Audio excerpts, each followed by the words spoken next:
Okay, so we just lit her up for the first time here. You gotta burn for, you say, 1 to 2 hours so we can set the paint for a while.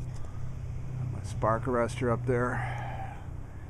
Seems to be working well enough.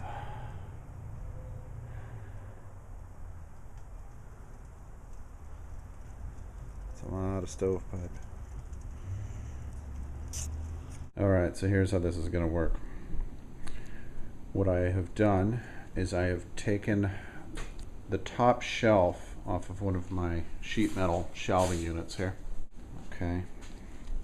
Now what I'm going to do with this, and the reason I did it this way, I'll tell you the reason first, is because I was looking in Home Depot and other hardware stores for a section of sheet metal.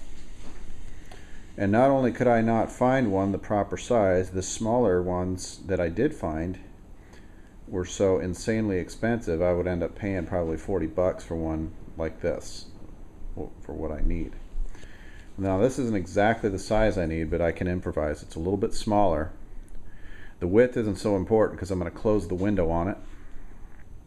And the height, I am going to cut a strip of plywood and I'm going to slide it in through the bottom.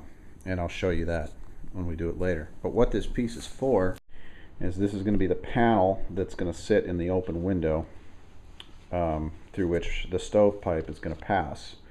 I bought this because I don't have the tools and equipment to cut a perfectly round 6-inch hole in a piece of sheet metal. This, I can just take a Dremel tool and I can cut a ragged hole around here, squarish or what have you, as long as the hole is through here and there's no jagged metal passing through. You get the point. Alright, most of this video I'm not showing all of the details, all the minute little details of the work, because it's pretty straightforward. Okay, but I'm going to roll in here and I'm going to show what I've done. Okay. Put these eye bolts in here. 3 of them. 2 of them, the 2 side ones, the 2 outward ones, are for hanger bolts, and I'll show you when I mount it exactly how that's going to work. This guy right here, that's what I'm going to be lifting it up onto the bracket with, and we'll go into that later. Now, the one part I did want to show you is my spark arrestor. I cut that from the piece of mesh that came with the stove. Just cut a circle out of it, basically. If you can, how well you can see that. Probably not that important to see anyway. But this is what we're left with here. I'm mounting this internally inside of here.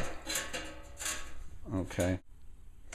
Okay, now that's down in there.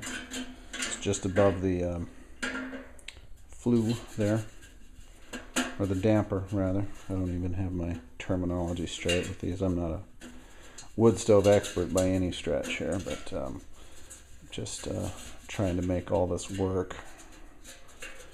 And I guess we'll see if I set my kitchen on fire or not.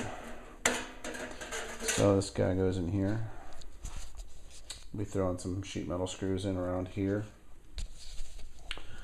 Be connecting it all.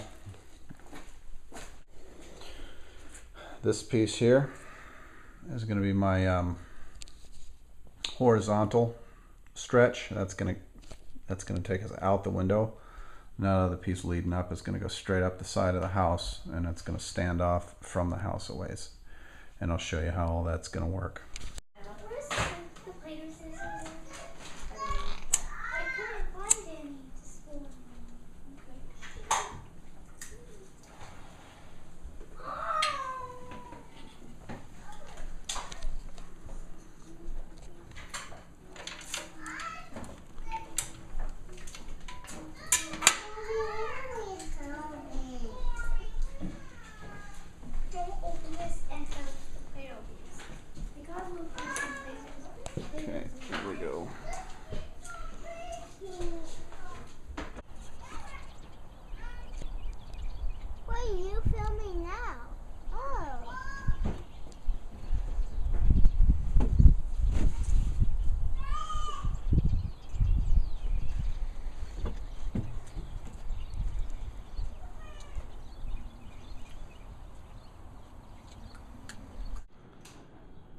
Okay, so this is how this thing works. I went ahead and took some foil tape and I just taped that in place. And I believe that's going to be sufficient to hold it in there. This giant sleeve, and then I got a ragged piece of plywood up there to fill the gap. Obviously we would be a little more careful about closing up the drafts if this is an actual power outage and we actually needed to conserve heat within the home. But it is burning ever so slightly, at least it was a minute ago. Looks like it's out now. It's still some embers glowing, but it's warm. I had it going. There's no smoke on the inside. It's being piped outside quite nicely here. You can see the mounting brackets I used. I kind of salvaged some stuff, so I wanted to try and buy as few things as possible for this. I used what I had, and that's part of the old shelf, the same system that this panel came from. This is one of the shelves from my metal shelves out in my garage. The only thing you really need for that is a couple pieces of angle iron, and they need to be able to extend out past your eave enough to where it's not, your stovepipe ain't going to be laying up against your rain gutter out there if you're going up past an eave, or depending on what type of window and everything you're going out. If you're inside of a city apartment, you're going to have to maybe get creative, but it's something you can engineer. The only reason I used the hook bolts, the real long ones and everything, is because when I bought all the materials, I wasn't really quite sure exactly what I was going to need. It looks a little hokey, but it is stable, and it's very sturdy. It supports it. Hopefully it will stand up in high wind. Okay, so there's the finished product. I think this worked out quite well for the type of situation we have here with the window right there in the kitchen. I was able to fabricate that little barrier and route the stovepipe right out the window. I'm not sure about this tape. Got this foil tape here, and I don't know if you can see it. It's starting to melt a little bit.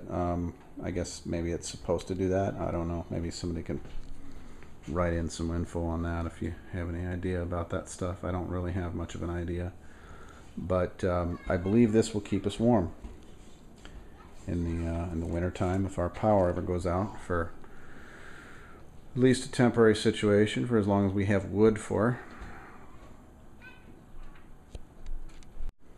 And the only thing I'm going to do differently here, I am going to put a mat, or get one of those fireproof mats or whatever, and put that in place underneath the stove.